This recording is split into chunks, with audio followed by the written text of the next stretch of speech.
I have to say that I'm very, very impressed not to see just colleague, young architect, but also our parent. So people that keep inspiring us being here today. So I'm impressed, and I don't know what I'm going to tell you. But for sure, I will just share with you a lot of pictures talking about what I'm doing. First of all, I have to say it's a big chance for me to be here, to have the chance to learn what you know already about it, how Sudanese architects, Sudanese people, before our time was able to create a structure like the royal bath in Medrow. It is unbelievable for an architect like me to see the pipes that people use more than 2,000 years ago to conduct water. So this is amazing. And for an architect like me, very, very exciting to see what people was able to do. I was joking, today I have the representative of the European Union here. I cannot say, but yesterday, in the view of the pipes, I was saying, so when the people was doing this, most countries in Europe, and I apologize me if I say it, was living in very, very cheap huts. Yeah. So, but since you are here so many, I will say, but what happened to our architecture? What happened to us?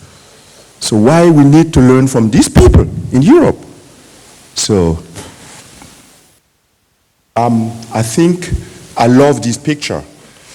It's called Dwarf, standing on the shoulder of giant. It is about learning from the past generation. It is a narrative about how scientists learn from the past generation. So I love this picture because we here in Africa, we learn from our parents, from our grandparents. That's why I love it. Ladies and gentlemen, dear colleague, what is if you came from a culture like Burkina Faso, where knowledge is not written, it's just vocally transmitted? We lost a lot. And that is our struggle in architecture in Burkina Faso, in West Africa. Here, you're lucky, you in Sudan, because with Arabic, you can transfer, you can transmit. But in Burkina, we didn't have a common language, how we can put our ideas on paper. So here, by the way, it is a secret, but this is my compound. This is where I was born.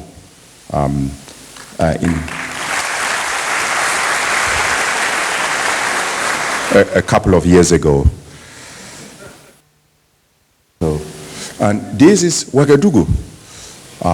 This picture was taken in 1930, around 1930. And so here is very clear. There was an idea to organize the structure, to make it become a big city. So don't be surprised if I say there was an idea to copy Paris, to create a second Paris, which is okay. I love the boulevard in Paris. I really love them. So, but what I'm criticizing is this. It is our incapacity, if something new is introduced, to build up on it, to just transform it, to use it for ourselves. This is what I'm criticizing. This picture was taken by myself, showing how the city of Ouagadougou is now growing and eating all the fields that you really need to feed the people. So there is a little criticism that I have. And here, if I will call the younger generation, our parents just show us the way to go. Now it's our turn to just stand up and try to change the things. So because I think they are tired and they have the right to rest, you understand? So, and the criticism what I have is we're focused to the West. Focus. And we love the Western culture, the way that we keep replicating let me say, cheap copy of it. That's what I can call our architecture. Of course, sometimes I can understand my people. If you are a young architect and you study, and everyone keep telling you that what we have in Africa has no value, it is primitive. So you are looking to those that say that do better. I understand this very well. So there is a power that is pressuring us to look toward the West. But then another way we have is we copy things like I don't even know which one is the original, but I think you know which one is it. But here, to teach our people that with the Eiffel Tower, there was an idea to check the engineering, how to go behind the boundary of engineering with steel. No one teaches us that. So we just see it, it's so beautiful, and we try to replicate it. So this is another criticism that I have. So this is reality in Burkina Faso. We have tracks, we have cars. This is the way we bring food and good. I think it's not very different to Sudan. But that is reality. So this is another reality. If you go from Ouagadougou to Gando, where I was born, you don't need to step out of the car, you just hold your camera. That is reality. So sometimes I love how we behave with things. It needs creativity to stand in a car like this and go 300-400 kilometers. So sometimes I'm asking myself how creative we are and strong, and we believe, and to be able to do that. This is a school. Ladies and gentlemen, believe me, myself, I have been visiting a class in the school like this with more than 150 kids. I can describe this as a very bad place to teach kids. It was very hot. It was very hot inside. But the reason why I am standing here today, it is because I have the chance to attend education, which is still a big dream in West Africa. So to learn, to go to university, to become an architect is still a big, big dream for people in Ouagadougou, in Burkina Faso, and everywhere. So that's why having the chance to attend education was a big deal, and that is why I'm here today. So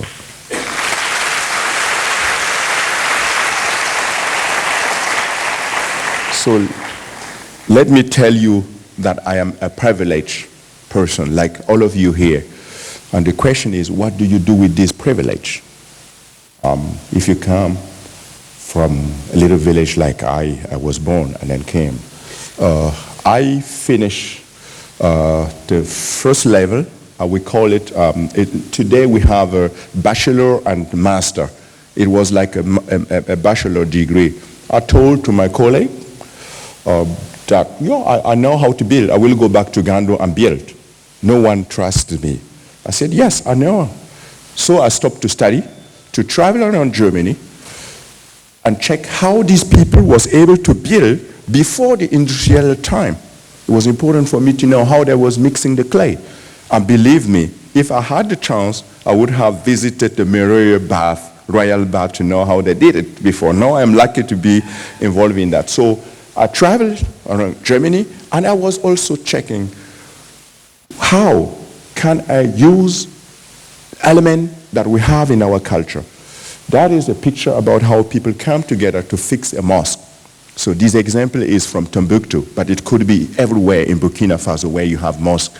The community came together and worked together to get it done, to fix it. So I wanted to use this with the skill that I have learned in Germany. I discovered architects like Mies van der Rohe, who is so moderate in the way he used material. This was so great to me. So I want to use it. And I went back home and talked to my community. And you know how it happened. If you are young, you come from the community, you are the generation of the kids. So you cannot raise your voice. You cannot say, I know something. You have to deal. It's a big negotiation. This, what you can see, is part of the negotiation. And I cannot show you, but inside is even my own father, always in the forefront. And all the orders was there. And I tried to tell them, I have learned something in Germany. I came back with empty pockets, with a little suitcase, not enough present because I have a big family, and everyone was wondering. But I tell them, I have learned something. Let's stand together and work. You can imagine what happened in the village. He has become crazy. He came even with no big suite for his father, and he wanted to push everyone to work. There was a big rejection. But as we know, a relative come back, we have to support him. And in case he misfail, we're going to consolate him. So everyone showed my work like this, but I wanted to help. So we started to think about idea. This is already a picture by the extension of the first school that we built. You will see, if you come and see our project, everyone is part of it. The women, like carrying stone on their head, even the older men, being part of it. As you know, if in Burkina, like this old man in front has like a family size of 100 people. And the young generation was looking, how my granny, my grandfather is carrying stones for Francis. So he must be lucky. He must be important. I was not important. I was putting my own finger in the dirt, pushing, and so they believe. And this is like a symbol for the village. If the older stand to help the younger generation, you know that things work.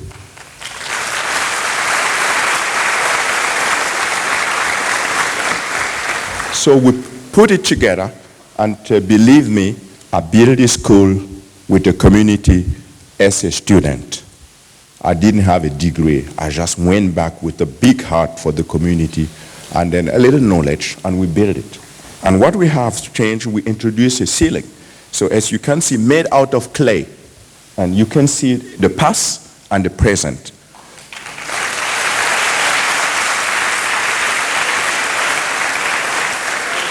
So, but how do you explain engineering, architecture to people who are neither able to write nor read, you know?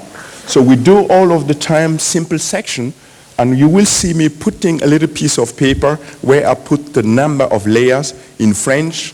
So because in the village, not everyone, but some people speak French. We put, after 3 layers, put a piece of metal for the window, for the door. After 7, you put another piece, and everyone work it. Our people are so creative. You cannot imagine. They just sometimes need one of them to have a little bit something to think further, and then they can help you do incredible things. Look at what a student can do in his village in Africa. So the buildings it was built in 2001, but it still looks the same today. It comes out with no maintenance. Maintenance is a big issue. I knew that. And I didn't want people to go and look at to my brother and say, call your older brother and tell him the school is broken. So that was no regulation, but that was my leitmotif, you may say. That was the direction. Be careful, create something that is easy to maintain and can be fixed with the people. From that time, I had to involve everyone. I can tell you that even the women in Gando will show you how we build it. Even they will show you.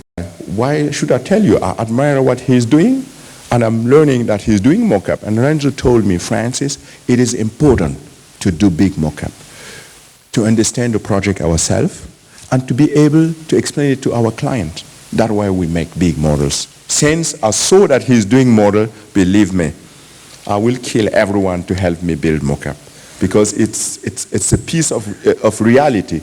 If you know that it works, then the client will spend a lot of money to build a structure, and you will become friends.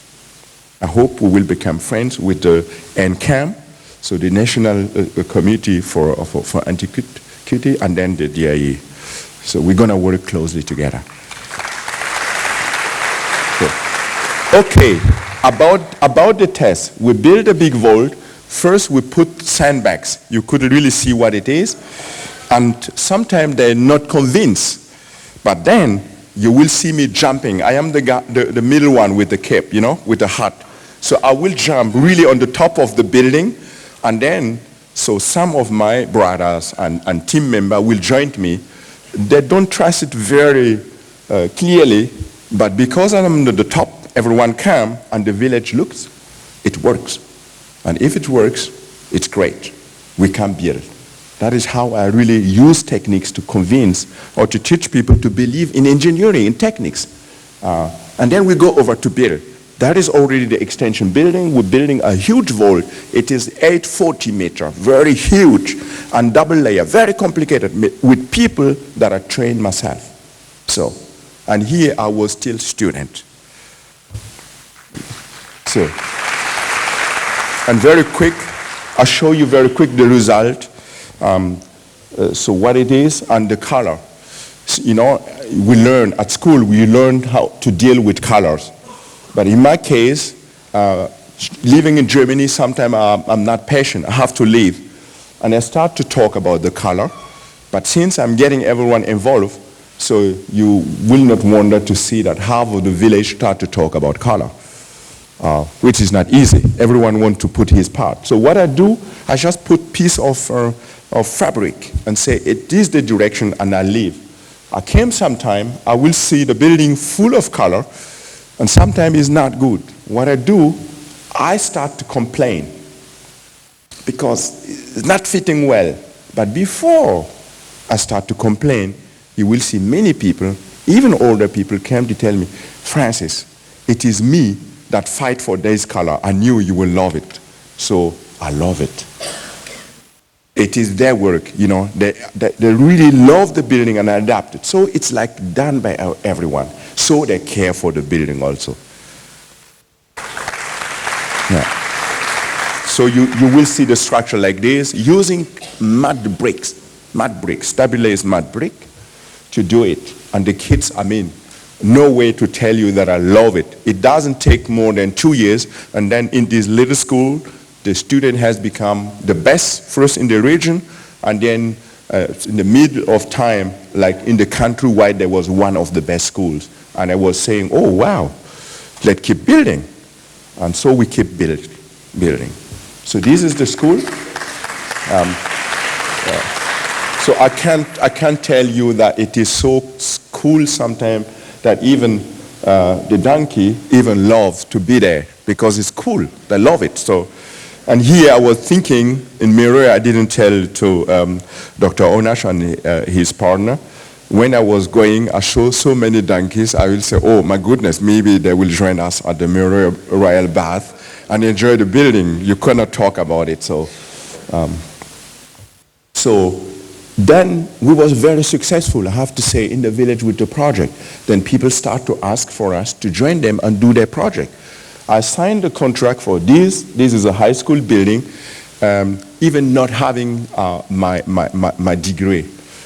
It was a German foundation who asked me to join him and work. And by the way, that is a class of this building that we replicated in his house in the German Foreign Ministry in 2008. So just one big class. We just built it with the help of a sponsor, Dreier Stiftung, and we just built it. And so that is the inside.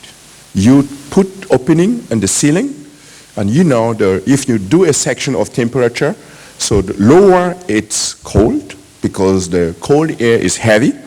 On the top, the hot air is just escaping. What I do, I just create an opening for this hot air to escape, finish. And I put a very light roof on the top, which is getting hot very quick, and get the air to move. So I create very simply a natural ventilation system.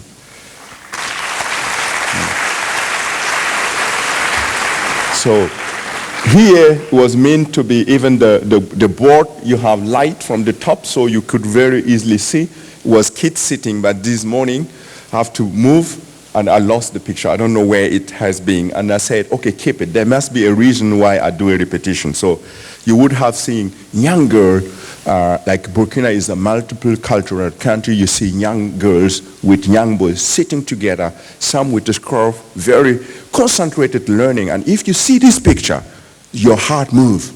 That's how you conserve the community. So that's what architecture can allow you to do. So, and some very serious institutions start now to ask for projects. That is the Aga Khan Development Network. So one of the key people that asked me to design first, to design a national park in Mali with huge building, and then you will be surprised.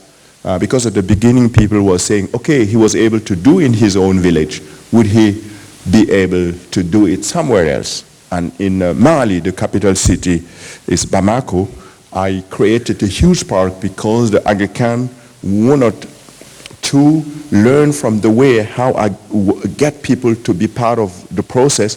He was impressed about it, and you know that in Bamako we was able to just have even 1,000 labor, girls and boys, being part of the construction. We cut the local stone the way that everyone was surprised. And then before they opened, I was already over, I exhausted and tired. Then I got a call, Francis, we want you to go to Mopti. I said, Mopti, where? I am in Bamako. No, we want you to go to Mopti and build a museum. I said, wow, a museum, okay. I built little schools. Now I was able to build a park with infrastructure. Now I will build a museum. Here, like a little secret, I asked it, when is the opening? It will be in 4 months. 4 months to build a museum in Mopti. I checked the site and discovered that Mopti was there is no land. They had to fill in part of the lake to create the plot, and I was supposed to build with clay, which is impossible. I took my energy together and said to the manager that called me, I'm not a supermarket. Because I knew it's gonna be a struggle, and if you work with the Aga Khan Foundation, it's like if the level to reach is this, they want it double down.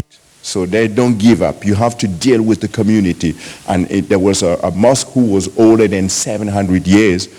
On my side, I knew that these people will like me to work with all the scientists to make sure it's gonna be. So I refused.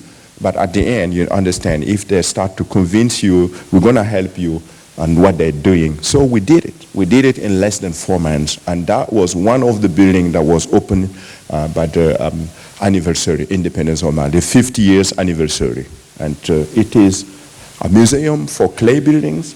It is a community center that is in the city, no place, and people could go have ritual washing to pray, an element that I always try to introduce if I have a chance. So this is inside.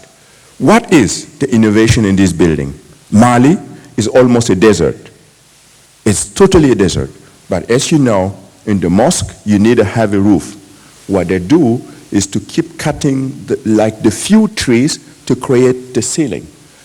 And with the foundation, we was able to introduce vault as a roof. So that is, in a country where there is no tree, this is great innovation. And that is the power of this project. And now that many people try now to replicate it, to do it, which is great. It helped to save the environment, but creating great places. So as I told you, many projects. There is a clinic that it is open since 3 years, but has such a success in Burkina Faso that then we keep extending it. And now we already completed like housing for doctors from Europe, but from Burkina Faso, where they can come together and just work. And then again, using the most available material in the country, clay. Another building, it is an orphanage that we completed, but we even didn't have time to publish it. And creating a sort of cluster where 600 kids will stay and be cared. So creating courtyard with trees where the kids just can be safe inside. This is the project that Dr. Glockner was talking about it. There is a German artist. I was in South Africa doing a workshop, and I got a call from the German Cultural Institute, Goethe Institute, Francis. So we want you to meet an artist and who has a dream to build an opera in Africa. So I was on the phone and I just hang on. People, I am fighting to build little schools in my place. And a dreamer came to talk about an opera village. I am not interested. But of course, they keep being resilient until I agreed to meet him. When I met him, he was affected by cancer. And he just told me, oh, you know, the doctor told me I'm going to die in 3 months. I said, wow, how brutal this European. I mean, they could tell him, you know, we don't know